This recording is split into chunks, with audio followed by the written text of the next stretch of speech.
Hello everyone, and welcome to another episode of Porterhouse Fallout 4 Mod Reviews. I'm Porterhouse, and that's no bull. What is a bull is my new channel icon that was drawn for me by none other than Nisa Tanaka. If you follow my Skyrim mod reviews, then you know that I am absolutely mad about his many fabulous bikini armor mods.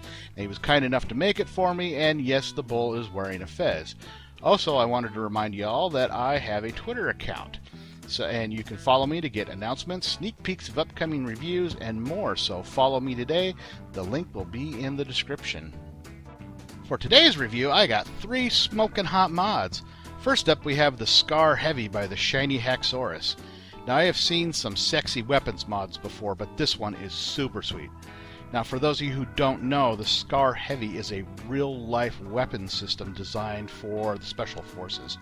It is modular by design, and so it can be reconfigured in the field in several different ways.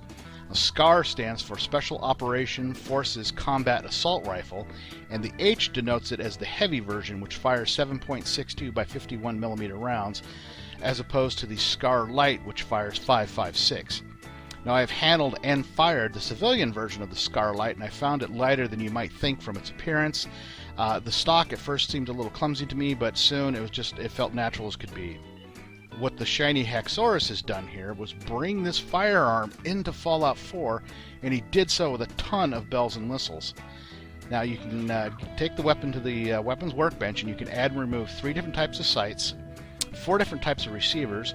You can switch between 2 different ammo types, the 7.62 aka 308 for the SCAR Heavy version, or switch it to 5.56 for the SCAR Light version. You can choose between 2 different types of finishes. You can choose 2 different magazines types, both standard and quick eject, and there are 2 grip types with custom animations. Custom. That is how far he went into making this weapons mod. Now, I mean, seriously, he really pulled out the stops, and he cites several sources for the assets used to make this mod. And if you go to the mod page and look, you'll see that these are some pretty big names in their field.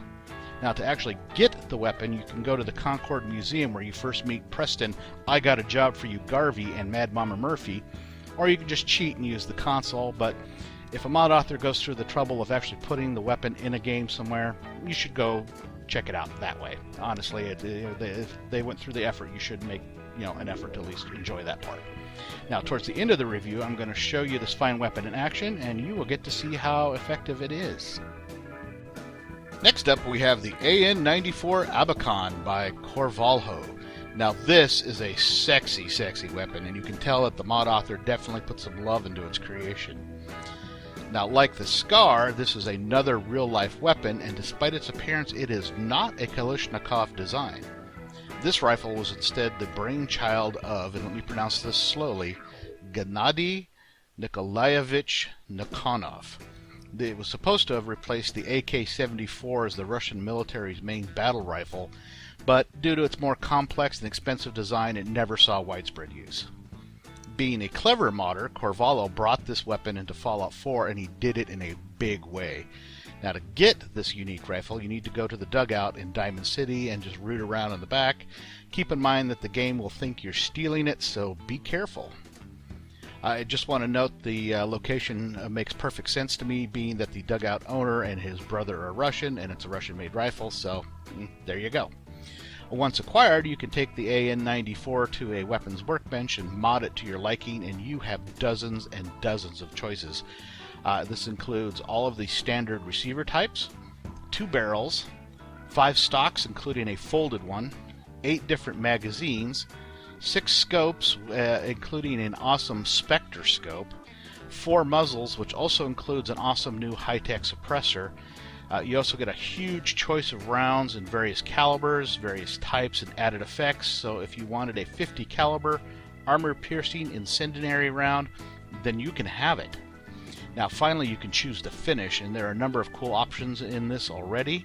But in addition, you can use the same paint jobs that you use for power armors. So to clarify, if you have learned the shark paint job for armor in a magazine, you can also apply that paint job to the AN94. Now, this was a very cool touch by Corvalho, and I applaud him for doing it. Later, we'll be taking the AN94 out for a test run, and you will get to see it in action. Our last mod of the review is the Sig Sauer P220 by Millenia, DOOMBASED, and Sam61. Now, if those names sound familiar, that's because you've probably played a modded game of Fallout New Vegas, and all of them, I think, have made a ton of weapon mods or contributed to weapon mods for that game. Millenia, in particular, has probably produced over 100 mods just for Fallout New Vegas. Now, this mod is based off of another real-life firearm that is a semi-automatic pistol chambered in 45 ACP. It's also available in other calibers. It is the official sidearm of military and police agencies worldwide.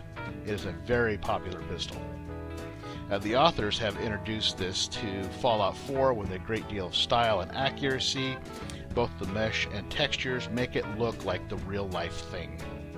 To get it, well, that's easy. It's been added to the level lists and can be found in various containers, on enemies, and with vendors. The author also states that there's a special version called the Diplomat, which is mysteriously located somewhere in the game, and you gotta go find it. Now, once you've attained one, you can go to the weapons workbench and mod it several different ways. You get all of the standard receivers, 2 barrel types, 2 grip types, 4 magazine varieties, 3 weapon sight variations, 2 muzzles, and you can also convert it to 38, or if you find it in 38, you can convert it to 45.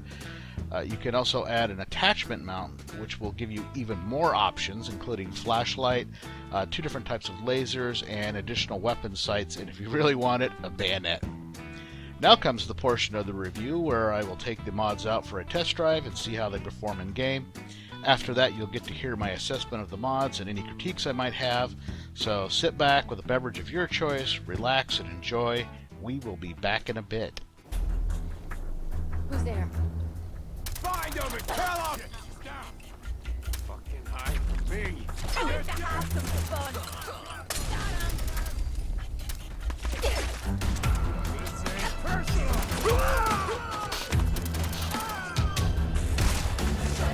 I was just getting warmed up. This is gonna be a piece of cake.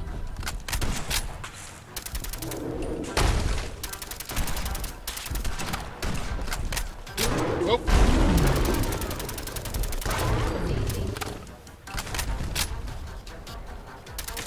You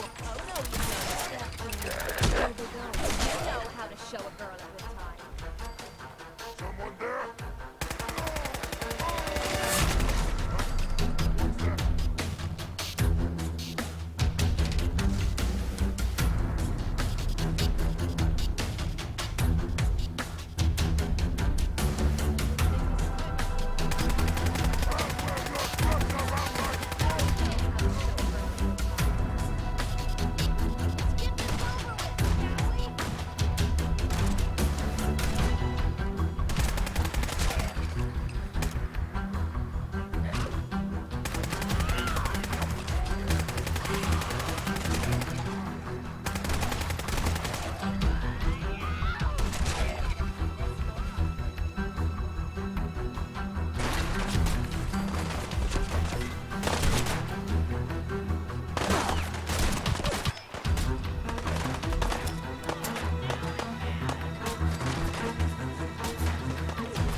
Alright, as you can see from the clips, all 3 weapons were very effective, and I had a lot of fun using them.